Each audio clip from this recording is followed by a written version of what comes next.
Bismillahirrahmanirrahim. Assalamualaikum warahmatullahi wabarakatuh.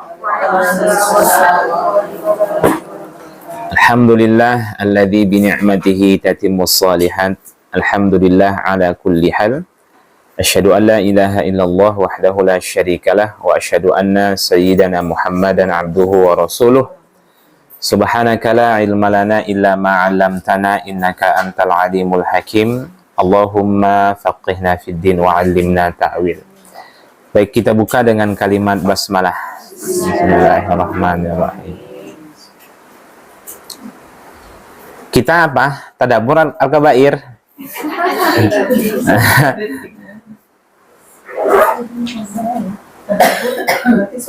Surah baru. Kalau surah baru, kita gini aja lah Bunda, Al-Kabair ya. Kita bahas secara singkat. Karena memang dosa membunuh yang kedua dan dosa sihir ini singkat sekali. Kita tidak bahas secara keseluruhan, tapi poin-poin pentingnya saja. Langsung dua dosa Bunda. Ya. Ya. Baik, bawa bukunya. Nah, nggak apa-apa Bunda.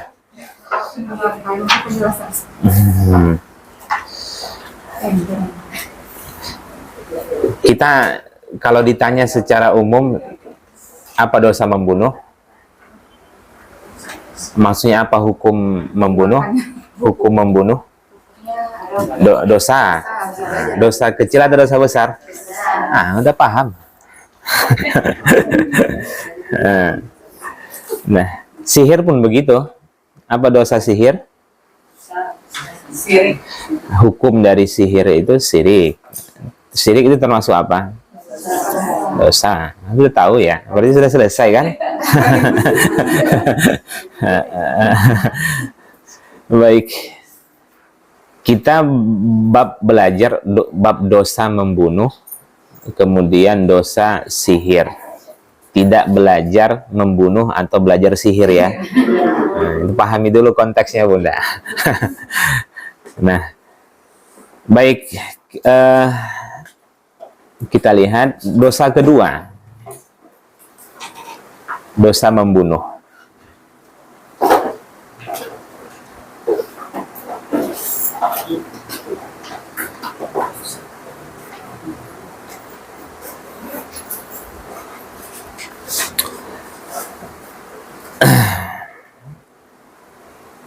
Buku saya agak beda nih dengan Bunda ya, karena sarahnya berbeda ya. Kita lihat tentang bagaimana pandangan syariat Islam terhadap orang yang membunuh orang lain tanpa alasan yang hak. Jadi kita bagi dulu Bunda, bahwa membunuh itu sendiri ada beberapa hukumnya ya, ada beberapa macamnya. Satu, membunuh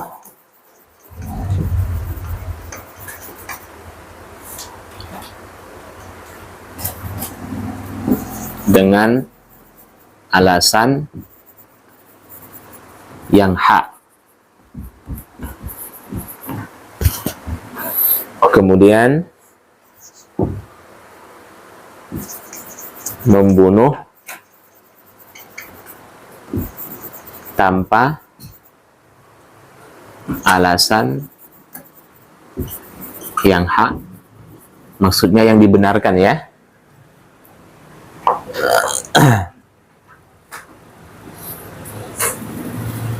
Kemudian yang ketiga, membunuh mirip sengaja. Yang keempat, membunuh tanpa sengaja. Mirip sengaja.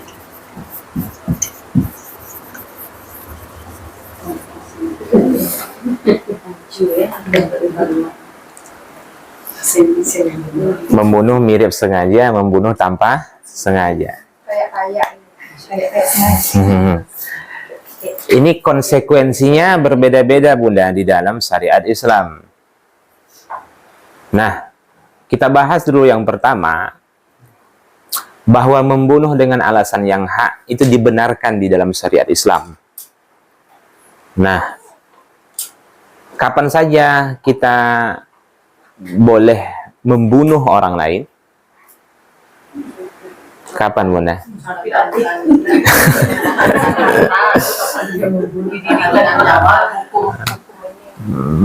Melaksanakan hukum kisos. Melaksanakan hukuman kisos.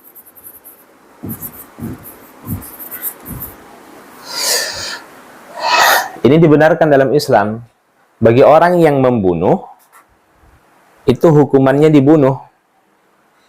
Artinya kita ketika membunuh orang tersebut, itu adalah membunuh dengan alasan yang hak. Hanya saja, ini wewenangnya sepenuhnya pada ulil amri, bukan pada individu. Jelas ya? Yang melaksanakannya adalah ulil amri. Jadi kalau negara kita ini menerapkan, kalau benar menerapkan syariat Islam, kalau memang mau menerapkan syariat Islam, orang yang membunuh itu hukumannya dibunuh. Bedanya dalam hukum pidana kita, itu kalau pembunuhan berencana, baru hukumannya dibunuh. Pembunuhan berencana. Kalau tidak berencana, hukumannya tidak dibunuh, hanya dipenjara saja. Nah, kan gitu. Sedangkan di dalam Islam, baik dia berencana atau keinginan langsung membunuh tersebut, ya tetap hukumannya kisos, dibunuh. Jelas. Kemudian yang kedua, apalagi, Bunda?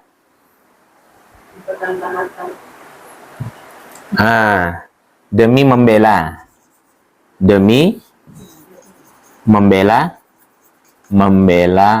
diri, harta, agama, dan keluarga.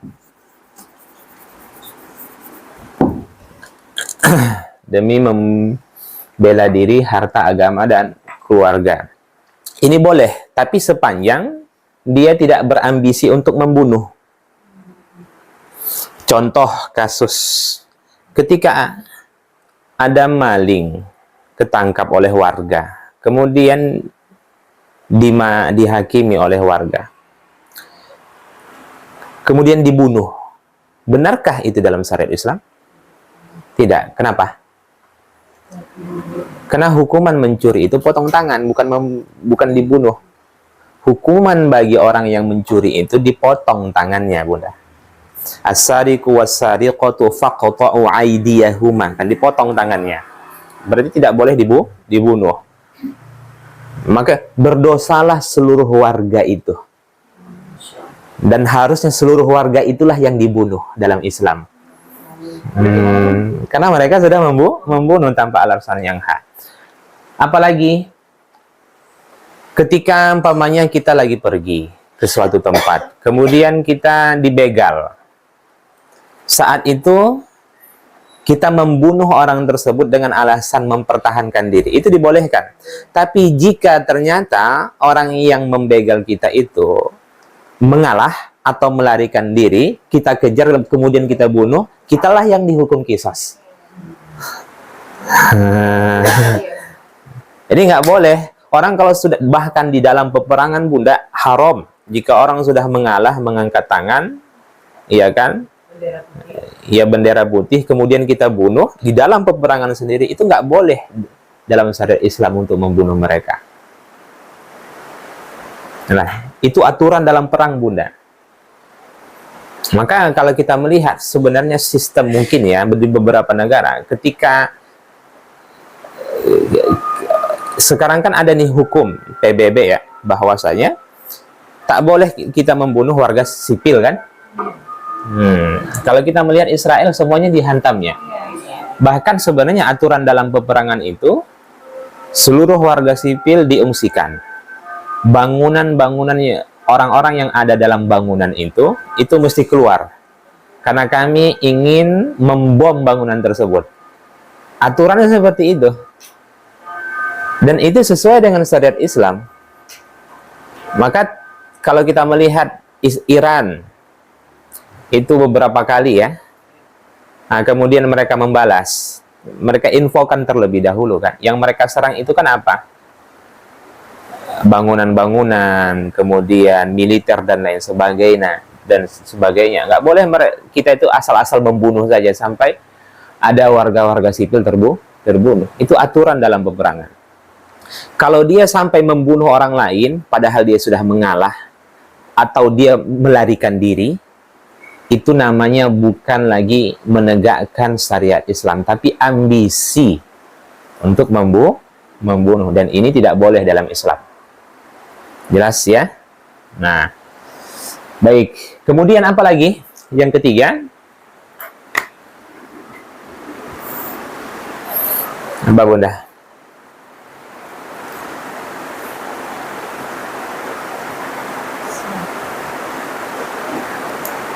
Berzina setelah menikah. Berzina setelah menikah.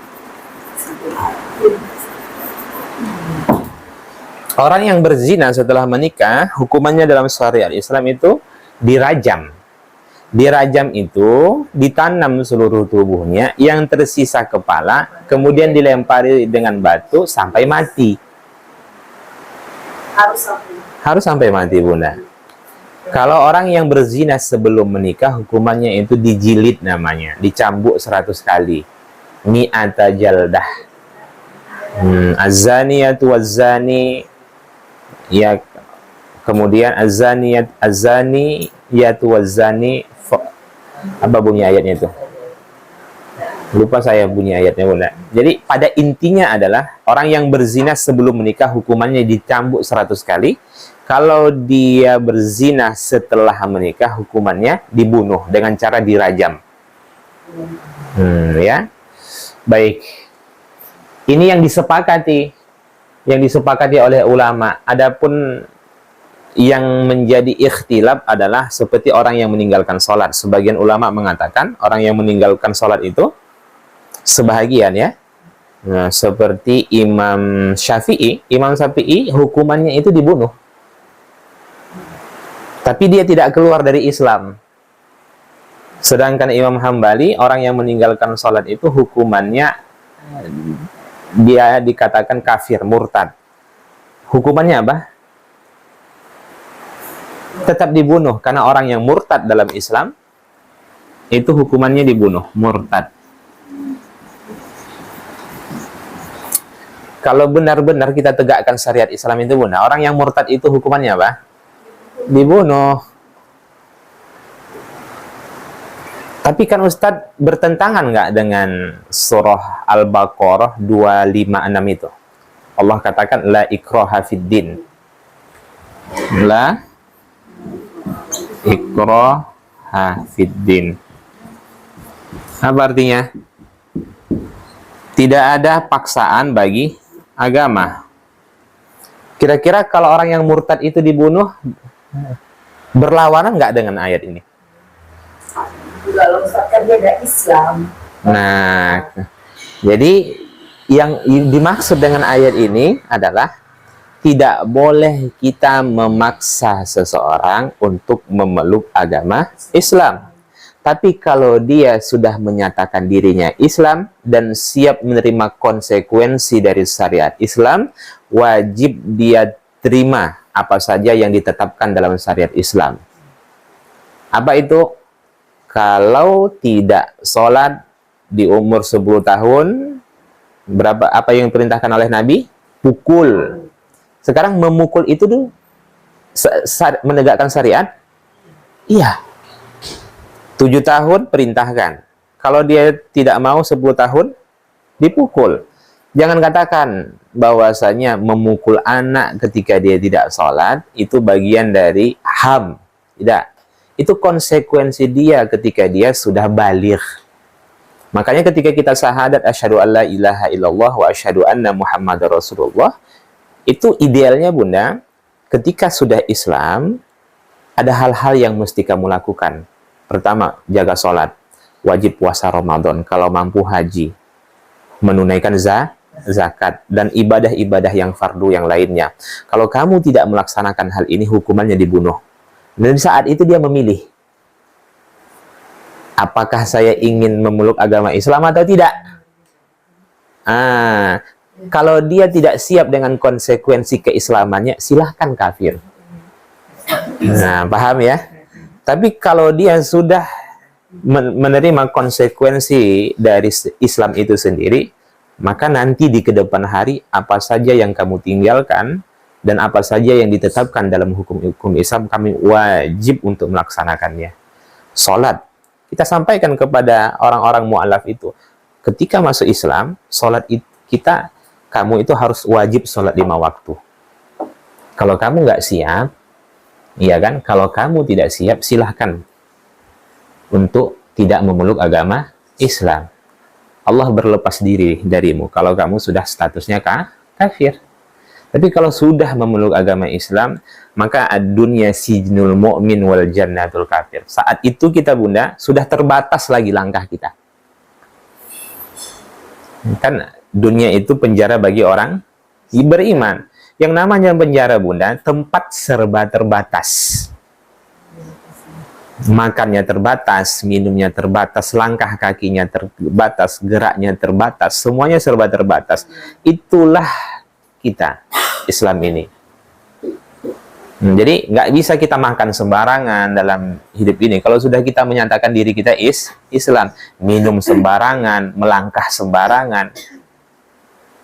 Nah, tapi kalau ingin bebas, silahkan makan apa saja, silahkan kafir. Jadi itulah Islam itu, hitam putih dia, Bunda, jelas. Maka aneh sekali kalau ada orang Islam tapi masih makan sesuatu yang diharamkan, masih meninggalkan sholat. Padahal konsekuensi dari syahadat itu adalah taat kepada Allah dan Rasulullah Shallallahu Alaihi Wasallam. Itu sebenarnya. Tapi ketika dia Islam, kemudian dia murtad, dia dihukum dengan syariat Islam. Makanya orang yang murtad itu yang diterapkan kepada dirinya bukan hukum kepada orang kafir, tapi hukum kepada orang Islam. Makanya orang yang murtad itu sepakat para ulama bahwasanya hukumannya dibunuh. Nah, nggak tegak. Sihir saja, Bunda, hukumannya dibunuh. Di Arab Saudi, orang yang ketahuan di rumahnya ada buhul-buhul dan lain sebagainya, walaupun tidak berhasil dia, sampai saat ini di Arab Saudi itu dipenggal lehernya. Kalau kita di Indonesia kan dibudidayakan, dukun-dukun itu kan. Kalau di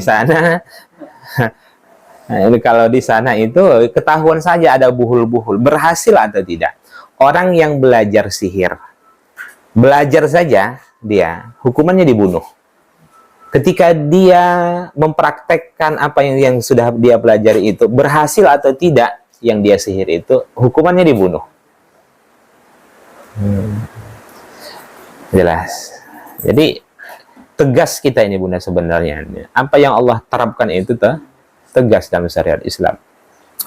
Maka kita lihat sekarang orang-orang yang melakukan tindak kriminalitas itu kan, karena hukumannya tidak dipotong tangan, tidak dibunuh, akhirnya gimana? Sampai saat ini Indonesia pusing nih, bagaimana mereka mengumpulkan dana untuk memberi makan narapidana. Bahkan satu penjara itu mau sampai 10. Satu penjara itu, Bunda. Kenapa nggak ada uang untuk bangun penjara baru? Kan muncul mudarat jadinya kan. Pajak-pajak kita tentu apa? Untuk orang-orang yang jahat itulah. Nah, pajak kita ditarik untuk ngasih makan orang. Nah, orang yang membunuh keluarga kita. Itu kan tanpa kita sadari itu, Bunda. Ya. Cuman masalahnya sekarang harta haram itu berhenti pada pelakunya atau atau tetap berlanjut pada semua orang yang menikmatinya. Itu yang sampai saat ini dipersisihkan oleh para ulama. Kita paham bahwasanya pajak itu kan haram. Jelas ya, pajak itu haram. Kenapa? Karena iya. Terus zakat kalau nggak ridho dia terpaksa juga kan? Iya kan? Nah, karena tidak disyariatkan Bunda. Pertama, kalau kita melihat pajak itu bisa dihukumi zakat, tidak bisa. Pertama, zakat itu mustahaknya itu bukan kepada orang yang, maksudnya itu bukan diberikan kepada asnaf zakat. Tapi kalau zakat kan jelas yang 8 itu kan. Kalau zakat, kalau pajak kan tidak. Untuk oligarki kan. Untuk jalan. Untuk yang pegawai. Nah, berhubung pajak itu haram, sekarang kalau dihukumi pajak itu haram, maka si penerimanya juga kalau dihukumi juga haram, maka semua PNS yang ada di Indonesia ini berdosa. Kan gitu tuh. Karena yang menggaji PNS dari mana? Pajak. Pajak itu halal atau haram? Haram, kan gitu. Berarti pensiunannya haram kalau kita kaji bahwasanya harta haram itu berhenti pada tetap berlanjut pada orang yang menikmatinya.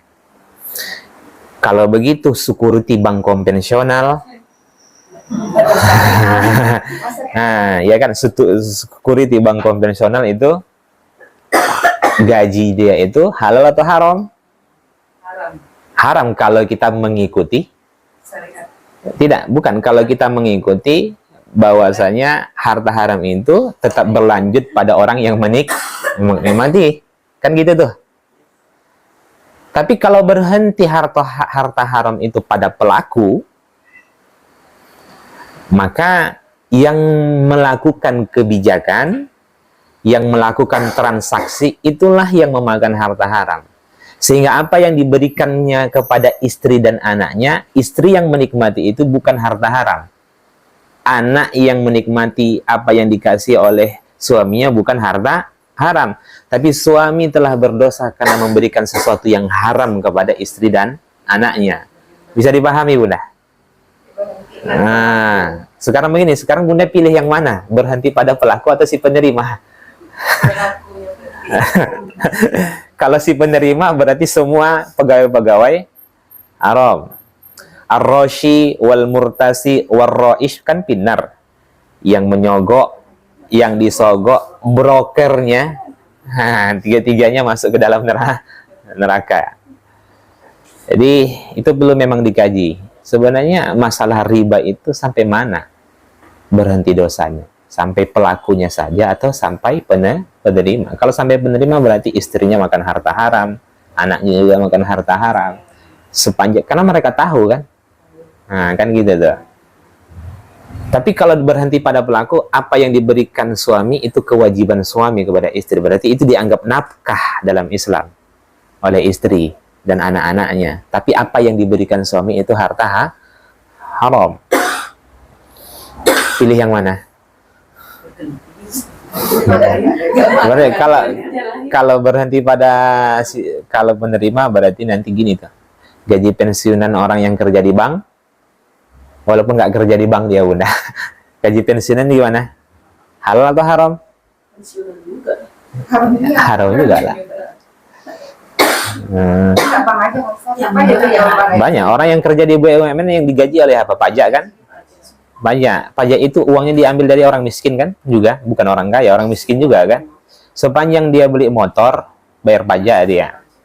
Makanya sebenarnya kalau kita melihat, tidak ada properti yang di Indonesia ini yang menjadi milik kita. Nggak ada sebenarnya. Walau judulnya SHM, sertifikat hak milik. Harusnya kalau SHM, kita yang beli tanah dengan kerja keras kita yang bangun. Kenapa tiap tahun kita bayar pajak untuk rumah itu? Nah, kalau tidak bayar pajak, apa? Keluar SK. Nah, keluar SK kan? Kalau tidak mau didenda, tarik tuh rumah. Oke, siapa yang sekarang milik rumah itu? Pemerintah atau kita? Pemerintah. Pemerintah. Sadar nggak selama ini, Bunda? Kita ini nggak punya apa-apa sebenarnya. Yang beli motor siapa? Kita. Nah, kita yang bayar pajak. Sebenarnya itu motor milik siapa sebenarnya? Makanya di situ letak kezoliman itu. Makanya orang berlomba-lomba. Tengok di Arab Saudi, di Timur Tengah umumnya seperti di Abu Dhabi, itu orang berlomba-lomba beli mobil sport. Berlomba-lomba beli. Kenapa? Karena nggak ada pajak, Bunda. Nah, jelas. Di Arab Saudi kalau ditanya anak-anak kita itu yang di sana, apa cita-citanya, Dek? Syekh. Apa cita-citanya? Syekh. Nggak ada yang mau jadi dokter, nggak ada yang jadi polisi, nggak ada yang jadi imam. Kenapa? Tahu Bunda kenapa?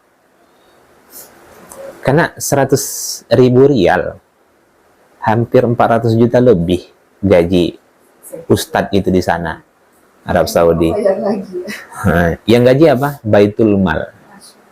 Dari zakat. Nah, itu lah. Minyak, pemerintah Arab Saudi plus zakat. Orang di sana zakatnya jujur-jujur kan? Tidak kita di sini. Kita di sini jangankan zakat, pajak saja pun nggak jujur kan? Naruh uang di Singapura, di Swiss, di bawah bantal, di mana di tiang gitu kan? Supaya apa? Nggak kena pajak kan?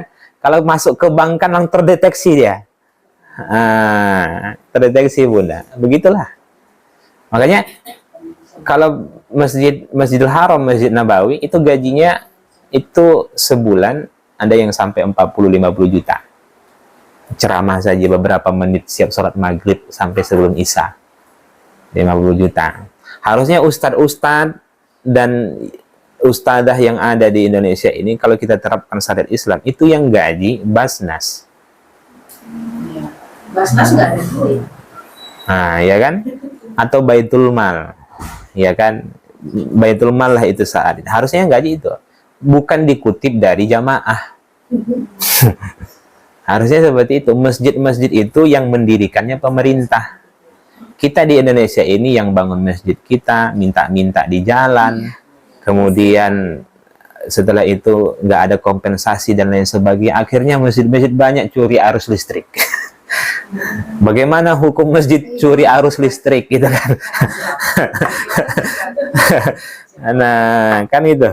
Harusnya pemerintah lah yang bertanggung jawab dalam hal ini. Memang ada kekurangan. Bagaimana tidak? Infak sebulan dari masjid itu cuma 2 juta, 3 juta. Pakai AC 5, 6. Nah, listriknya ya akhirnya pun orang-orang PLN itu ya diam saja kalau ada masjid nyuri arus listrik. Memang sistem kita sudah rusak, Bunda. Tanah kalau nggak digunakan berapa tahun? 2 tahun ya? Diambil oleh negara. Bukan hanya itu, janda pun, Bunda. Kalau nggak kalau nggak digunakan selama 2 tahun, diambil oleh negara. Itu kayak itu.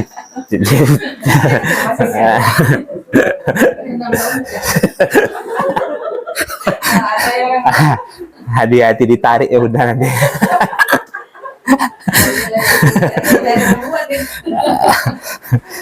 Parah benar. Jadi nggak ada yang kita miliki sebenarnya. Sadar atau tidak, nggak ada yang kita miliki. Buktinya semua yang kita miliki kita bayar pajaknya. Ya kan?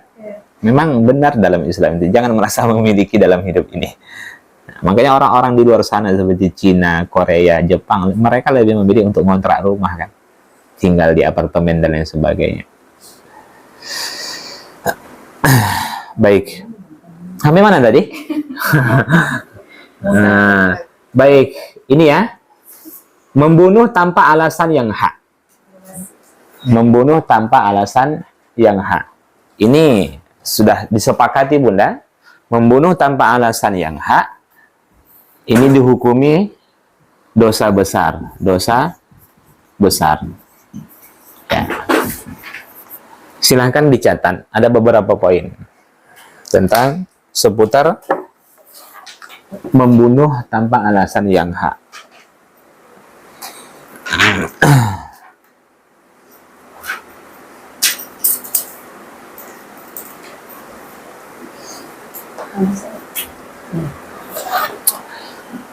Konsekuensi di dunia sesuai syariat Islam. Dunia sesuai syariat Islam. Maksudnya orang yang membunuh tanpa alasan yang hak, atau dengan kata lain dengan sengaja.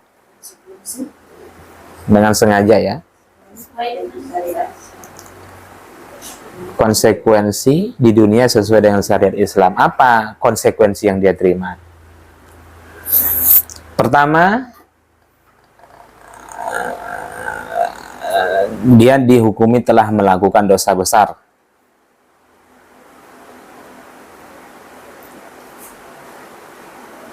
Sudah? Dihukumi telah melakukan dosa besar. Kemudian yang kedua, tidak menjadikan pelakunya keluar dari Islam.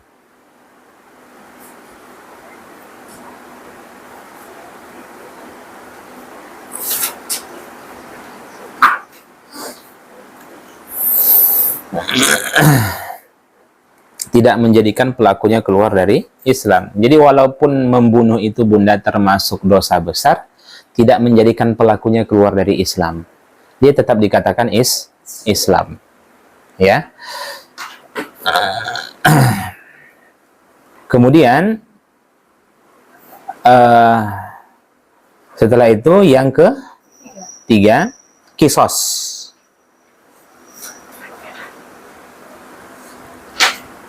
Kisos itu maksudnya pembalasan yang setimpal ya.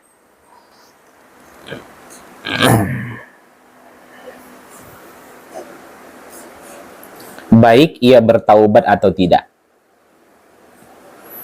Baik ia bertaubat atau tidak.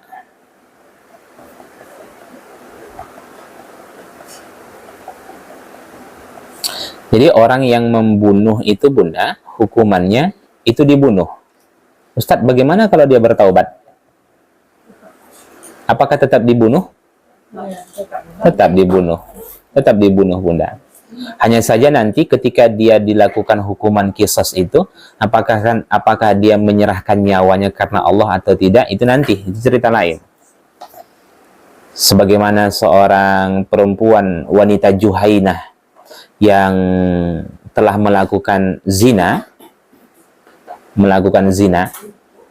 setelah menikah, kemudian dia mendatangi Rasulullah Sallallahu Alaihi Wasallam. Ya Rasulullah, aku telah berzina dan aku sudah menikah.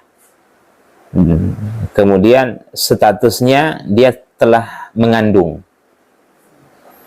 Silahkan rajam aku. Itu kata wanita tersebut. Rasulullah, apa yang Rasulullah katakan? Rasulullah tunda untuk mengerajam. Ditunggu dulu bayi itu lahir. Setelah bayi itu lahir, kemudian baru diberlakukanlah hukuman rajam kepada wanita Juhainah tersebut. Kemudian setelah itu Rasulullah SAW menyolatkan wanita tersebut. Umar bin Khattab berkata, wahai Rasulullah, engkau menyolatkan wanita pezina? Kata Umar bin Khattab. Apa yang dijawab oleh Rasulullah? Sesungguhnya taubat dia itu lebih baik dari 7 orang yang bertaubat. Dengan taubat dia itu akan menyelamatkan 7 orang yang diazab nanti di neraka. Maksudnya apa Bunda? Apa yang terbaik dalam hidup ini dengan seseorang yang menyerahkan nyawanya itu karena Allah Subhanahu wa Ta'ala. Jadi walaupun dia dibunuh hukumannya, tapi kalau dia ridho, saya telah melakukan kesalahan dalam Islam, hukumannya dibunuh, silahkan bunuh saya.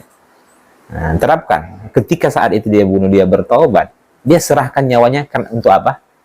Karena Allah Subhanahu wa Ta'ala.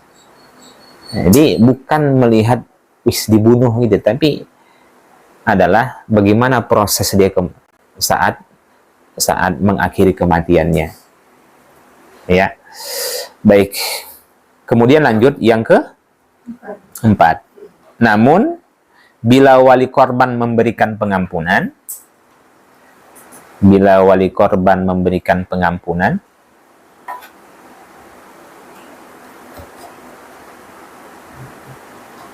maka dapat dialihkan dengan diat.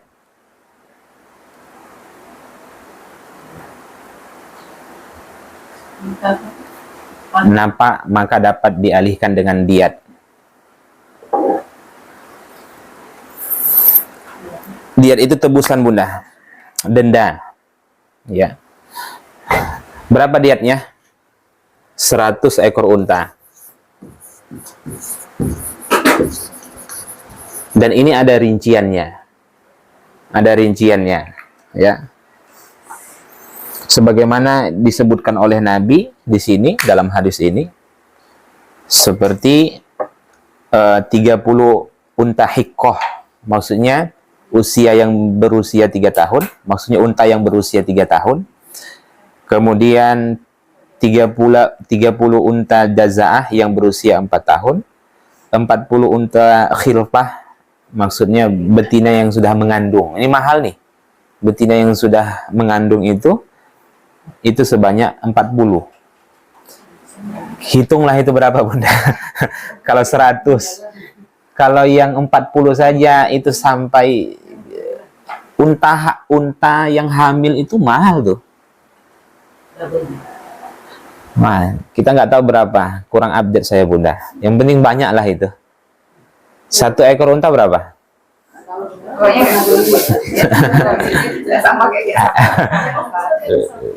Iya, lebih mahal dari sapi gitu ya. Lebih mahal dari sapi ya.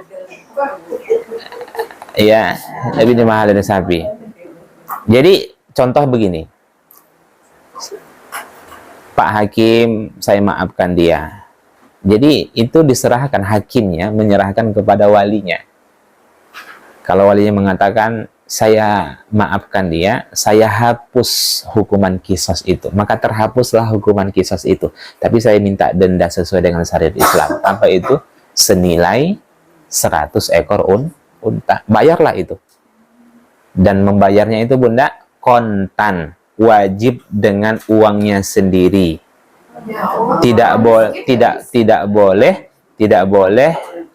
Tidak ada kewajiban bagi walinya untuk membayar. Jadi kalau walinya itu ternyata berlepas diri, wali tak berdosa. Saya tak mau. Nah, kata walinya. Orang tuanya bilang, anaknya yang membunuh. Orang tuanya bilang, saya nggak mau. Apakah orang tuanya berdosa? Nah, karena itu kewajiban diperuntukkan sepenuhnya kepada anaknya. Nah, jelas ya? Dan kontan, tidak dicicil. Nah, kontan tidak dicicil Bunda. Terserahlah mau minjam kemana dia. Yang penting kontan tidak dicicil. Berbeda nanti orang yang membunuh mirip sengaja dengan membunuh tanpa sengaja. Ini nanti boleh dicicil selama 3 tahun dalam Islam. Ya. Baik. Kemudian yang keempat, berapa Bunda 1 ekor unta? Ada yang searching di Google? 45 juta, tergantung usianya. Yang sudah hamil berapa? Ya, iya.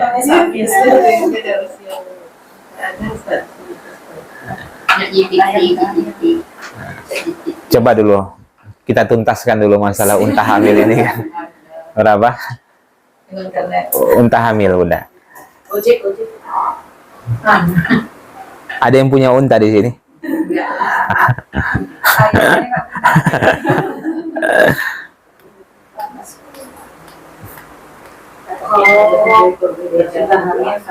Pasar Indonesia 35 juta. 270 Beda-beda nampaknya ulama kita nih. Yang satu 30. Iya. Amerika. Ya, kita buatlah 100 juta di tengah-tengah ya. Berarti kalau 40 saja, 40 berarti 400 juta. Nah, ya. Kita buat 100 juta 1 ekor. Iya kan? Oh, 4M. 4M kan? 4M ya. Tambahlah 60 lagi tuh yang 3 tahun untanya. Ya. Baik. Kemudian lanjut yang ke 5. Berdamai dengan wali korban dengan sebuah perdamaian yang nilainya lebih rendah. Berdamai dengan wali korban dengan sebuah perdamaian yang nilainya lebih rendah daripada diat.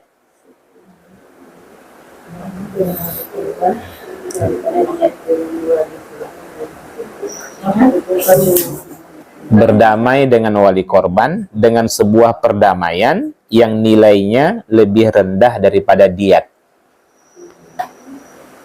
Di buku tidak disebutkan, Bunda. Di buku hanya dijelaskan hukuman dari maksudnya dosa-dosa orang-orang yang membunuh ya. Jadi begini, jika ternyata wali korban itu mengatakan, contohnya pelaku mengatakan saya tidak sanggup membayar 5M. Bagaimana kalau 1M saja yang saya bayar? Tergantung wali korban mau atau enggak. Kalau wali korban mengatakan boleh, maka yang kewajiban dia hanya membayar 1M, dan itu bergantung pada wali korban. Yang penting tetapkan dulu hukuman awalnya. Pertama, kisos. Kalau walinya memaafkan, diat 100 ekor unta. Kalau lagi ada keringanan, maka kurang dari situ. Nah, dan yang terakhir dicatat, yang terakhir, ya, yang keenam, memaafkan begitu saja tanpa meminta balasan apapun.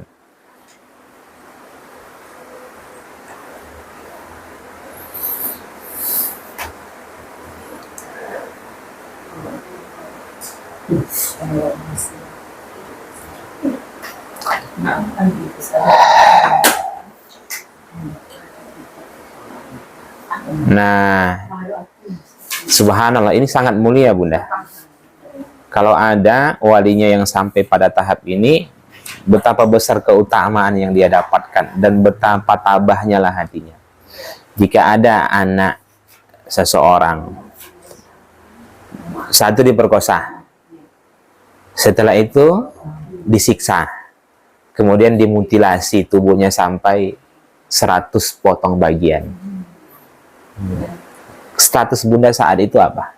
Kisos, diat, kurang dari diat, atau maafkan? Kisos.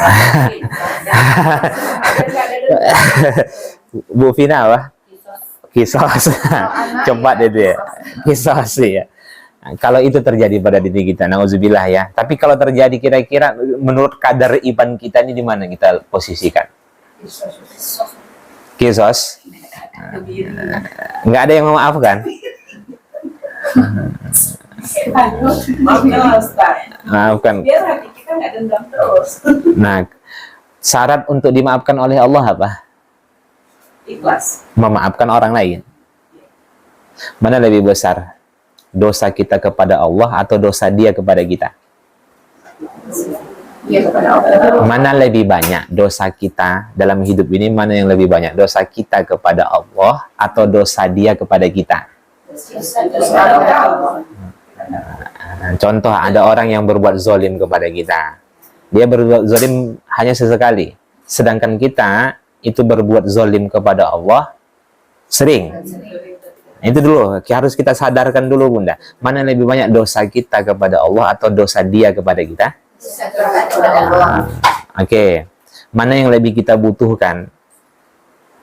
Permohonan maaf dari Allah atau permintaan maaf dari dia? Nah, mana yang lebih kita butuhkan? Maaf dari Allah atau permintaan maaf dari dia? Maaf dari Allah. Kenapa? Dunia sesaat.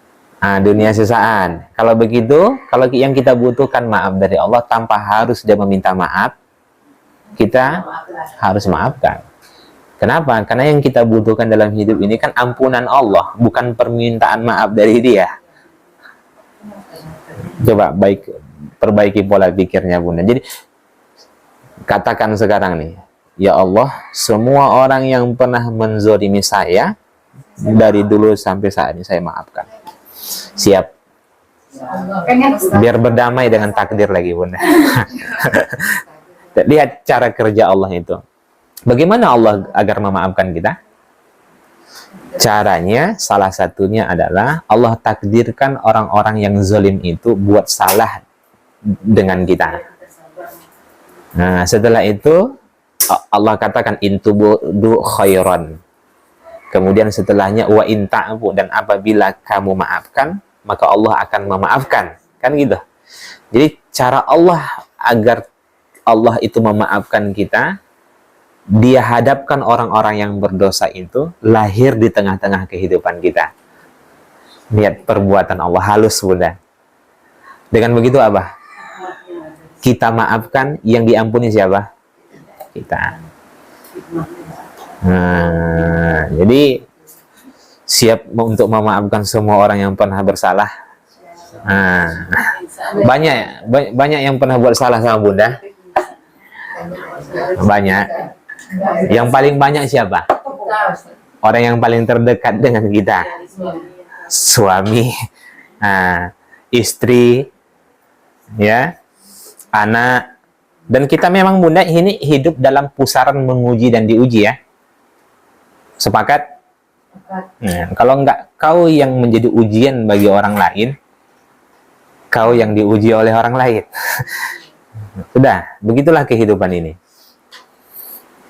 Ya kan? Yang kaya diuji yang miskin, diuji yang sehat, diuji yang sakit, diuji yang tua, yang muda, yang kurus, yang gemuk, yang tinggi, yang pendek.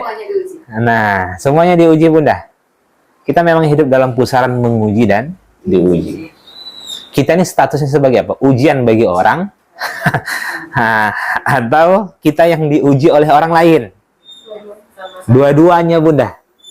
Dua-duanya status kita ini. Nah, kalau begitu, dan kita memang mendapatkan ujian itu umumnya dari orang-orang yang terdekat. Ya. Ujian terberat saya adalah Bunda. Karena ujian guru itu adalah muridnya. Ujian murid? Guru. Iya. Keras jawabnya Bunda. Dendam kali selama ini nampaknya. Ujian terberat suami dari siapa? Bunda-bunda ini ujian terberat suami semua nih. Iya kan? Ujian orang tua? Anak. Ujian anak? Orang tua. Kedua-duanya diuji Bunda. Jadi kalau begitu, yang terbaik dalam hidup ini bukan melawan takdir itu, tapi adalah berdamailah dengan takdir itu. Sikapi bahwa setiap orang-orang yang melakukan kesalahan kepada kita, hasilnya itu adalah kebaikan. Ya, hasilnya adalah kebaikan. Makin menderita kita kalau kita melawan takdir Allah Subhanahu wa Ta'ala. Baik, jadi kesimpulannya apa? Berusahalah kita untuk sampai pada tahap memaafkan orang lain, walaupun yang dia lakukan itu adalah perbuatan yang dikatakan sudah tidak wajar lagi kan. Nah, baik. Nah, bagaimana konsekuensinya di akhirat? Kita lihat di sini di buku Bunda. Di ayat pertama Allah mengatakan, ya, lihat bukunya, wa may yaqtul mu'minan muta'ammidan fadazza'uhu jahannamu khalidan fiha wa ghadiballahu alaihi wa la'anahu wa a'adda lahu 'adzaban 'azima. Kata Allah, dan barang siapa yang membunuh seorang yang beriman dengan sengaja, maka balasannya satu, neraka jahanam. Yang kedua, khalidan fiha, kekal di dalam neraka. Berarti ada orang Islam yang kekal dalam neraka? Ada. Siapa tuh? Termasuk salah satunya adalah orang yang membunuh. Nah, ya. Kalau dia tidak bertaubat, ya. Kemudian wa ghadiballahu alaihi wa la'anahu. Allah murka kepadanya dan melaknatnya. Oke, Allah murka kepadanya dan melaknatnya. Wa a'adda lahu 'adzaban 'azima, serta menyediakan azab yang besar baginya. Maksudnya orang yang membunuh ketika di dunia itu hukumannya itu sangat besar sekali ketika dia masuk ke dalam neraka. Nah, jadi bukan hanya sekedar masuk saja, bahkan hukumannya itu dikhususkan nanti di neraka. Melebihi dengan dosa-dosa yang orang lain. Tahu kenapa, Bunda? Kenapa membunuh itu dosa? Sekarang saya tanya, bolehkah kita membunuh jiwa kita sendiri? Apalagi orang lain. Kalau membunuh diri kita ini tak boleh, apalagi membunuh orang lain. Kan itu tuh. Nah, satu. Yang kedua, di antara hikmahnya adalah kalau kita membunuh seseorang, itu kita telah mengambil hak dia yang seharusnya dia beribadah kepada Allah. Berarti kita memutus.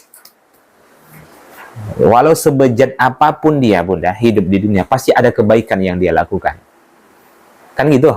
Jadi kalau kita ambil hak jiwanya itu, kita memutus hubungan ibadahnya kepada Allah Subhanahu wa ta'ala. Dan ketika seseorang membunuh, itu kan kata Nabi seakan-akan dia membunuh seluruh manusia. Kenapa? Membunuh satu orang seakan-akan seperti bukan persis saya, bukan sama, tapi seakan-akan. Karena kalau orang membunuh itu banyak benar orang yang dia sakiti. Anaknya, ayahnya, emaknya, istrinya, atau suaminya, tetangganya, semua orang-orang yang beriman itu mengutuk perbuatan itu kan. Kalau ada orang dibunuh, kita ikut juga sakit kan. Melihat yang viral itu, Bunda, seorang perempuan dimutilasi itu kan. Sampai berapa ratus potongan tuh. Dia rela tidur di kontrakannya dengan potongan-potongan itu. Nah, ya kan? Nah, baik. Kemudian bagaimana cara taubatnya? Silahkan dicatat. Cara bertaubat dosa orang yang membunuh.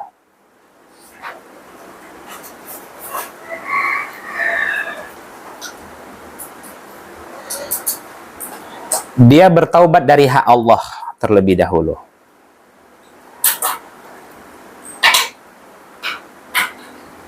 Caranya membebaskan budak mukmin sesuai jenis kelamin yang dibunuh. Membebaskan budak mukmin sesuai jenis kelamin yang dibunuh, jika ada. Budak mukmin sesuai jenis kelamin yang dibunuh jika ada. Jadi kalau yang dibunuhnya laki-laki mukmin. Kalau yang dibunuhnya perempuan mukmin. Tapi saat ini tidak ada ya. Tapi kemungkinan, Bunda, akan ada nanti di akhir zaman. Karena hukuman budak, syariat budak itu kan belum dihapus, tidak dihapus ya. Nah, syariat budak itu kan tidak dihapus, Bunda. Iya, tidak ada. Tapi ada kemungkinan akan ada di masa yang akan datang. Kita nggak tahu. Iya kan? Kita lihat nanti di akhir zaman nanti bagaimana kondisinya. Kalau kita sampai, ya. Karena hukuman budak itu di Al-Quran dihapuskan oleh Allah. Sekarang ini zakat, salah satunya hak siapa? Rikob kan, hamba sahaya kan? Ada sekarang budak? Enggak. Sekarang nggak ada. Kan nggak ada. Ada kemungkinan di masa yang akan datang hamba sahaya itu ada? Ada. Ya bagaimana kalau sudah tidak lagi orang banyak dunia ini yang dihuni mayoritasnya orang-orang jahat, maka terjadilah perbudakan. Yang mirip-mirip saja sudah ada. Iya kan? Kalau pembantu itu tidak, Bunda, karena ditunaikan haknya, gajinya. Iya kan? Seperti jual beli manusia saat ini, seperti pemain bola. Ya kan, oper ke Barcelona, Real Madrid, sekian. Yang menentukan harganya bukan dirinya, tapi klub. Kan gitu tuh. Nah, itu biasanya budak itu terjadi kondisi peperangan. Nah, kemudian kondisi peperangan, setelah itu orang-orang yang ditawan itu dijadikan budak. Ya kan? Hanya dipenuhi saja kebutuhan hidupnya. Yang penting dia bisa makan, minum, tidur, udah, nggak digaji, Bunda. Nah, kemudian ada yang beli nanti dia jual sekian, kan gitu. Itulah yang disebut dengan budak itu, ya. Kalau TKW, TKI itu bukan budak, ya. Bahkan lebih besar gaji mereka daripada kita kadang. Ya. Baik. Kemudian yang kedua, jika tidak ada maka dia berpuasa 2 bulan berturut-turut. Jika tidak ada maka dia berpuasa 2 bulan berturut-turut.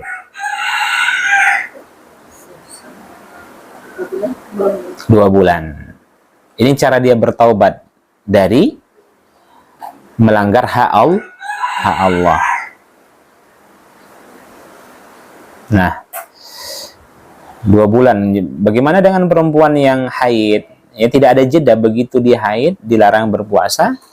Ketikanya tidak ada jeda, langsung dia berpuasa.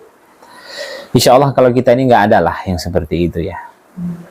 Tapi kalau dosa-dosa mungkin mengumpat, meninggikan suara, ya kan, mengota dan lain sebagainya, mungkin ada. Nah, ya kan, yang membunuh itu adalah, ya. Tapi ini menjadi wawasan saja, tambahan ilmu pengetahuan. Bagaimana? Itu taubat yang pertama. Kemudian dia bertaubat dari hak manusia. Jadi 2 hal yang harus dia penuhi, Bunda. Caranya, dia mendatangi wali korban dan mengatakan,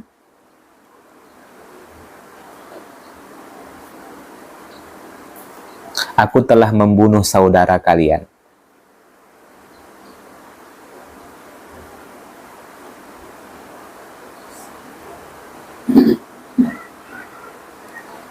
Maka berbuatlah sekehendak kalian terhadap diriku. Maka berbuatlah sekehendak kalian terhadap diriku. Ini cara bertobat dari hak manusia, Bunda. Ya.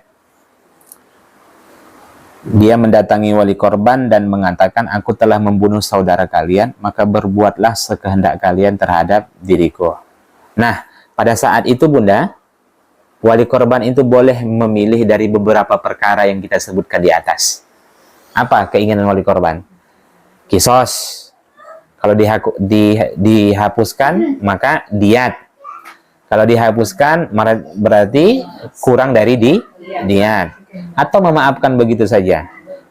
Itu caranya. Berarti kalau ada salah satu, tidak diterima taubatnya. Dia bertobat dari hak manusia, tapi dia tidak berpuasa. Diterima taubatnya? Tidak. Ini kasus-kasus sekarang ini, Bunda, orang yang membunuh di penjara saja. Nah, tapi tidak dia bertobat dari hak Allah. Bagaimana dengan orang yang membunuh, tapi hakim memutuskan hanya di penjara 5 tahun? Dia membunuh, ya kan?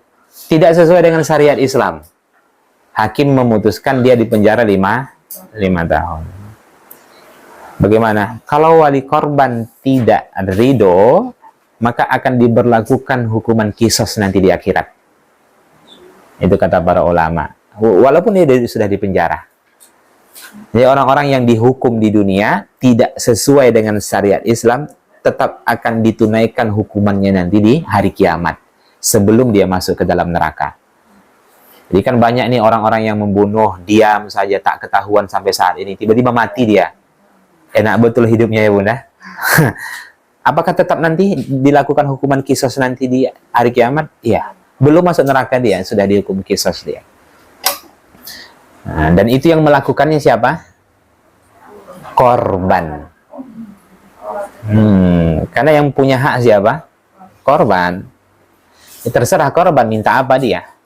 Satu, apakah diberlakukan hukuman qisas atau dengan catatan atau yang lain, meminta kebaikannya atau meminta dosanya yang ditransfer kepada orang yang telah menzolimi dia ketika di dunia. Maka hati-hati bunda, jangan sampai kita zolim kepada orang lain. Sulit taubatnya. Jadi Allah itu maha adil. Walau banyak orang-orang yang mungkin melakukan kezoliman di dunia ini, tapi mereka bebas begitu saja kan?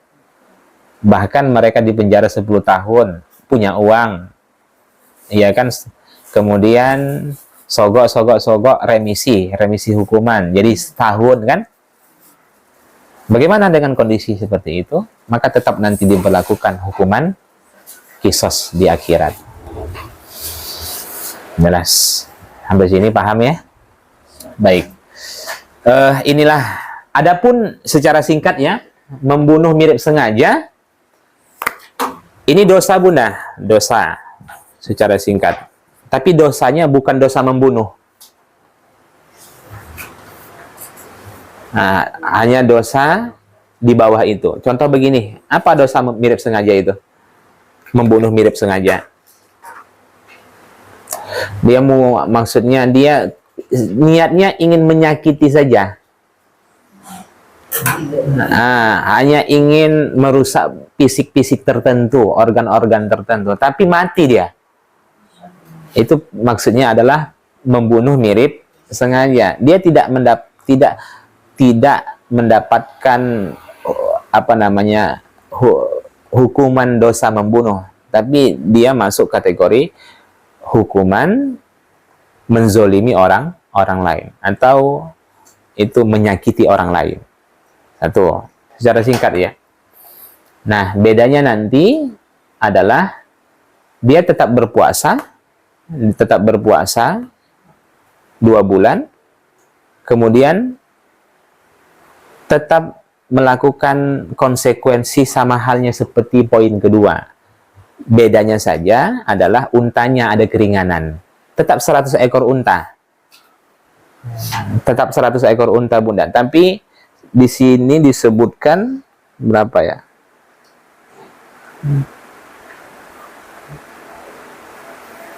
Nah, tetap 40 unta yang sedang hamil, tapi yang lainnya itu yang berumur setahun.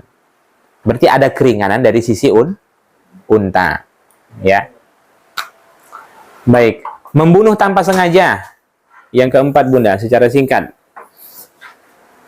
Membunuh sengaja ini, tanpa sengaja ini contohnya apa? Tabrak. Nah, lagi belajar nyetir, nabrak orang. Sekarang pertanyaannya, apakah dia mendapatkan dosa membunuh? Tidak. Apakah dia berdosa? Tidak. Berdosa pun tidak bunda. Semua kesalahan yang dilakukan tanpa sengaja tak berdosa. Bunda meludah kena kepala orang dari lantai 3 gitu kan.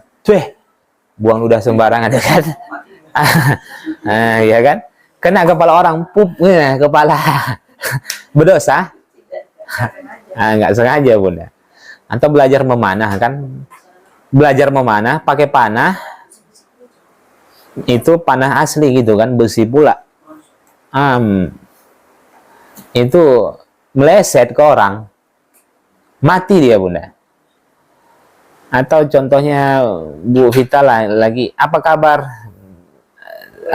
Bu RT gitu kan, mukul pundak kan, kebetulan ada penyakit. Nah, mati kan? Dosa Bu Vita? Enggak. Tapi tetap konsekuensi dunianya berlaku. Tetap dia dihukum. Demikian juga dalam hukum pidana, orang yang membunuh tanpa sengaja pun dia tetap dihukum. Hanya saja dia tidak berdosa. Enggak mudahnya seperti itu. Hanya saja dia tidak berdosa. Baik, ini ya membunuh. Sampai sini ada yang tanyakan? Iya. yang tentang pajak tadi. Gimana dengan orang yang pekerjaannya jasa pajak? Iya. Yang kedua,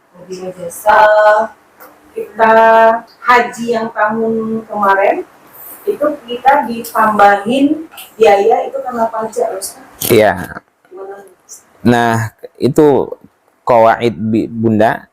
Kita yang saat ini sedang membayar pajak itu tidak berdosa.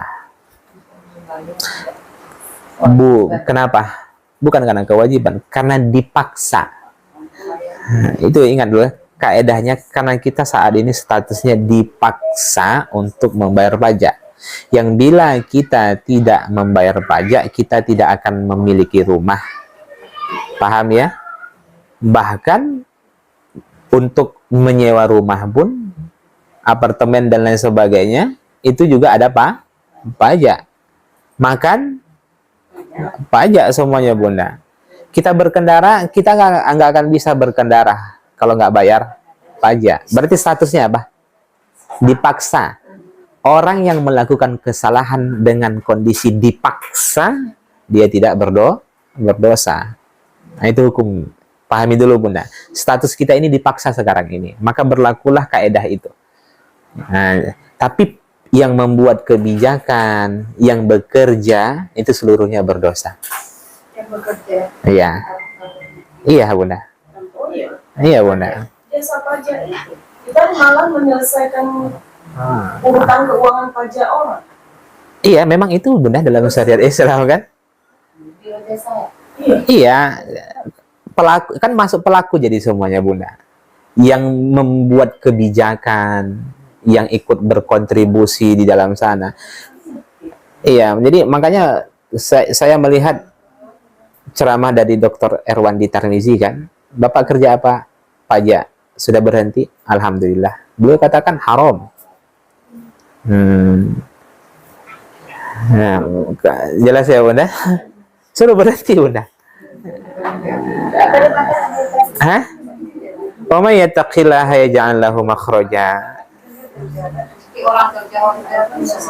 Iya. Berarti nggak yakin dia Bunda. Nggak yakin. Buktinya orang itu sampai sekarang hidup. Ya kan? Paham Bunda? Nah, ada kasus seorang ibu menangis menjumpai saya. Ustadz, suami saya itu sampai saat ini menerima gaji dari pensiunan bank konvensional. Kami hidup dari itu. Sedangkan dalam Islam, menunaikan zakat tidak boleh dari harta haram. Paham ya? Pahami dulu Bunda. Zakat itu boleh dengan harta haram? Tidak boleh. Sah zakatnya? Tidaklah. Berarti dianggap dia hanya membebaskan dirinya dari harta haram. Apapun yang dia keluarkan dari harta haram itu tidak dianggap sedekah. Tapi hanya membebaskan dirinya dari harta haram. Nah, jadi alhamdulillah ibu sudah berpikir ke sana, saya sampaikan.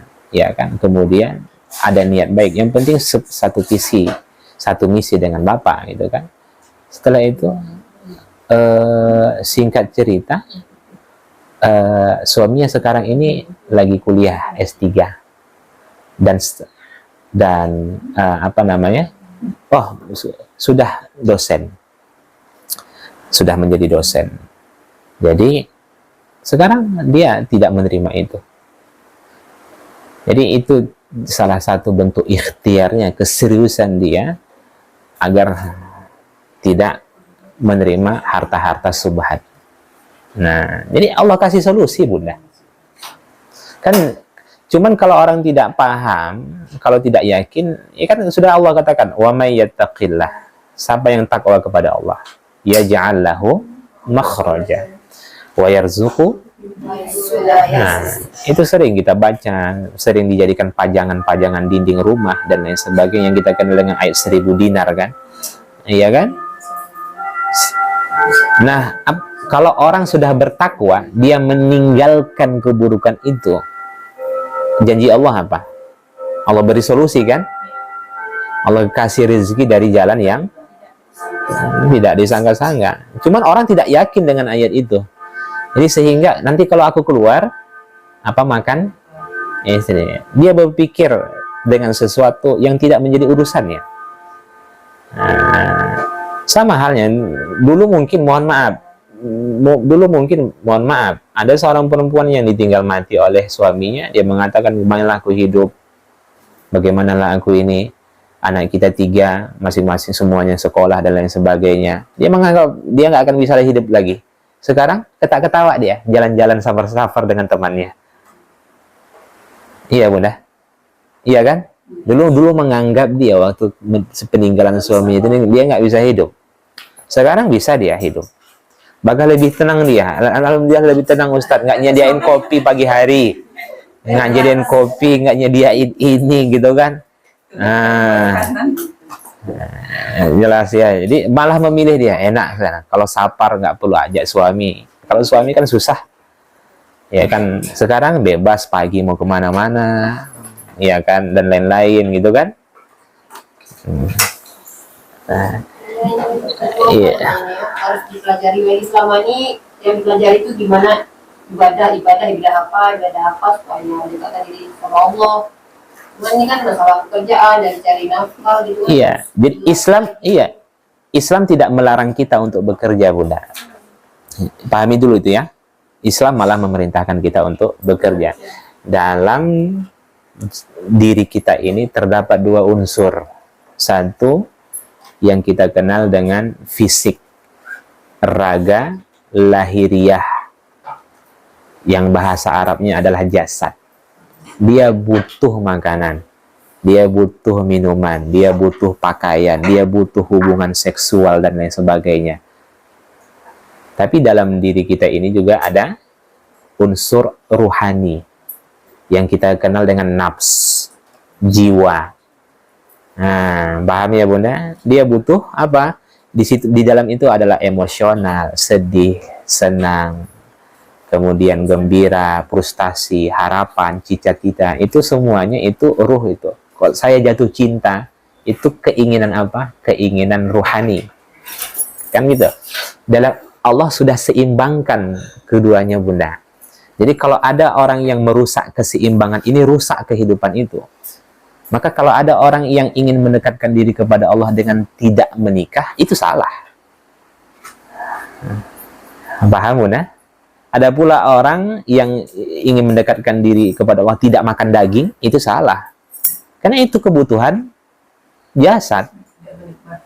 Tapi kalau ada orang yang mengutamakan tubuhnya ini, paham ya, daripada ruhaninya, maka lahirlah peradaban materialisme dan kapitalisme yang mementingkan yang penting hidup, makan, minum, belanja, beli barang-barang branded. Salah. Tapi Islam mengatur kedua-duanya. Nah, karena kita lihat orang-orang Hindu ingin dekat sama Tuhan, tak menikah. Bukan begitu pandangan Islam. Ya kan, kata kita malah disunahkan untuk menikah. Nah, jadi kalau begitu, nah sekarang lihat cara Islam mengatur. Islam tidak melarang kawin. Yang dilarang itu kawinnya itu dia salurkan kepada yang tidak halal. Kan gitu tuh.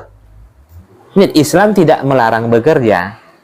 Karena itu memang itu kebutuhan jasad kita bunda. Gimana kita mau beribadah kalau kita nggak makan kan? Tapi pastikan pekerjaan itu juga pekerjaan yang halal. Dan kedua-duanya saling membutuhkan. Itu ibarat begini. Kalau bunda melihat langit dan bumi, kontradiksi nggak? Berlawanan kan? Tapi sadarkah selama ini kerjasama antara langit dan bumi itu lahirlah kehidupan? Paham? Karena seimbang. Rumi mengatakan kerinduan berat yang ada pada langit sehingga dia menyucurkan air matanya. Kemudian bumi menampung kerinduan itu, ya kan? Dia menerima air mata langit tersebut, kemudian tumbuhlah bunga, tumbuhlah melati, tumbuhlah mawar. Maka lahirlah yang namanya kehidupan. Bisa dipahami? Nah, jadi kenal kerjasama antara langit dan bumi.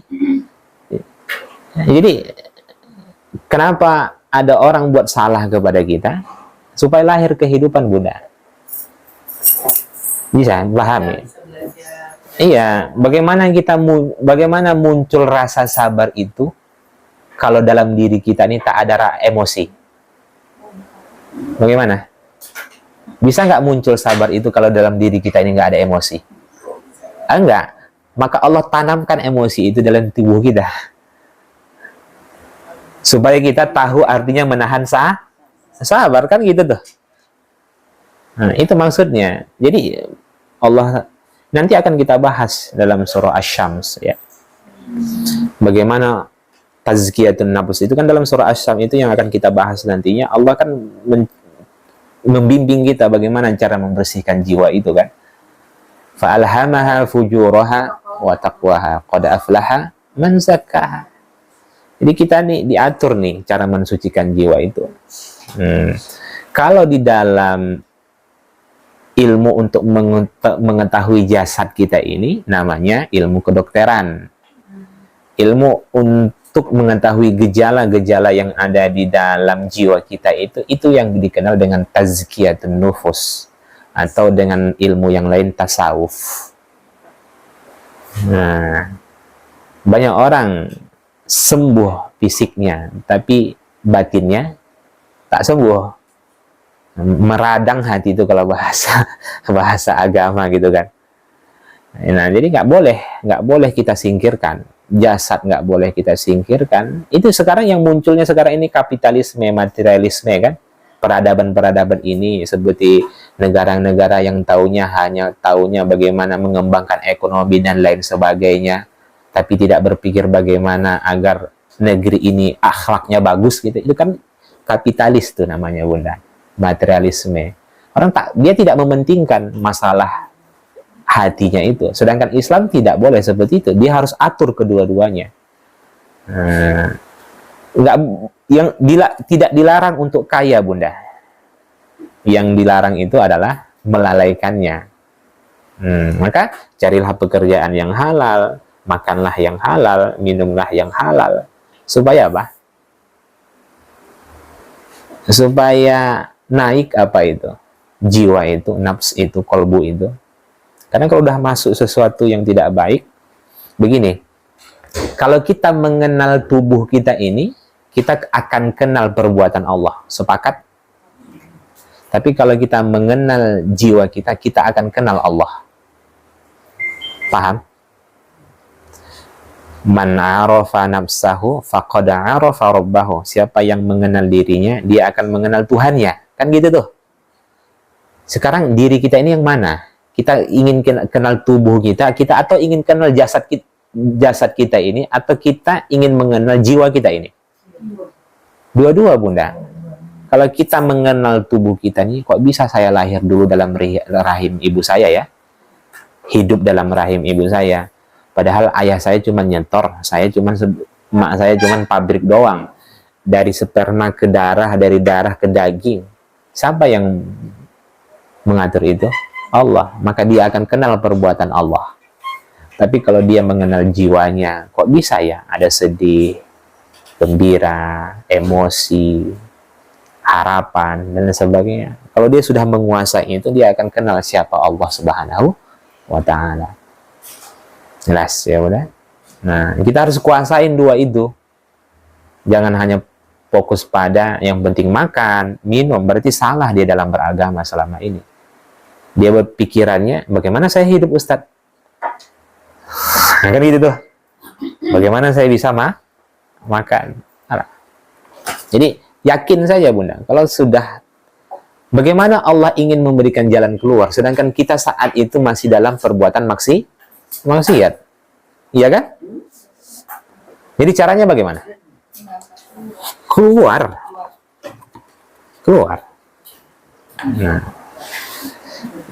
Jadi keluar. Baik ya. Dan banyak orang-orang yang sudah menerapkan hal yang demikian.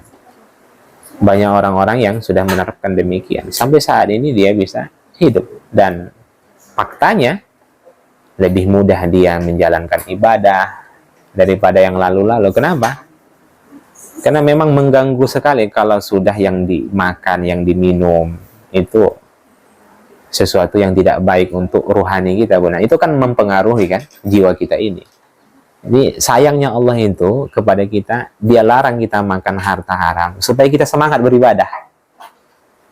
Karena orang kalau sudah masuk ke dalam tubuhnya harta-harta haram, percayalah, sholatnya malas, ngajinya malas, semuanya malas.